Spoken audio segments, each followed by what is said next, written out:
I think that people appreciate nature and see its value when they have the opportunity to experience it.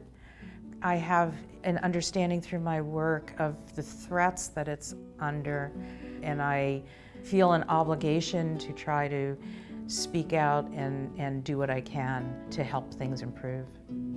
My name is Denise Breitburg, and I'm a marine ecologist at the Smithsonian Environmental Research Center. One of the things that I think for me growing up just 10 miles from the ocean was a real love of the ocean early on. Being able to go and see the water and walk on the beach even during the winter really, I think, left a lasting impression on me. When excess nutrients, things like nitrogen and phosphorus from fertilizers, from sewage, when too much of that is entering coastal waters, we're fertilizing them just like we would fertilize our lawns.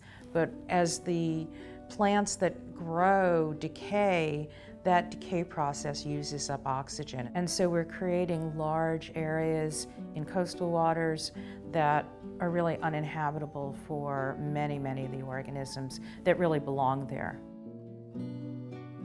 This happens all over the world, but in the open oceans, there's an oxygen problem as well because of increasing global temperatures.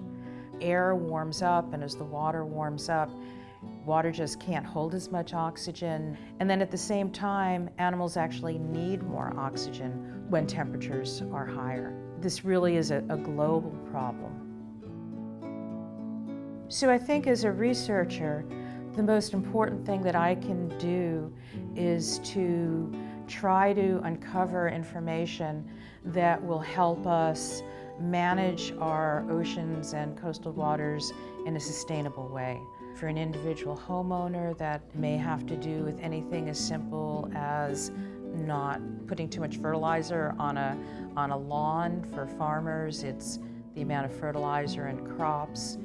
For cities, it's good infrastructure that keeps sewage out of the waterways.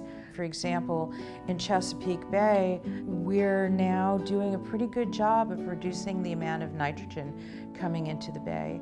But one of the big reasons that nitrogen levels are coming down is because of the Clean Air Act, which has been incredibly important in limiting the amount of nitrogen from power plants in the Midwest that drift this way in the atmosphere and would be deposited in this area. One of the things that I love about this job is being able to be outdoors, to actually get in the water, to have my hands on animals. But I think that might paint a little bit more glamorous picture of this profession than it really is. I spend more time reading and writing and working at a computer probably than anything else. And the kinds of things that I try to do in my personal life is volunteering with organizations, trying to teach kids how to appreciate the outdoors and protect it, to leave a better world for future generations as well.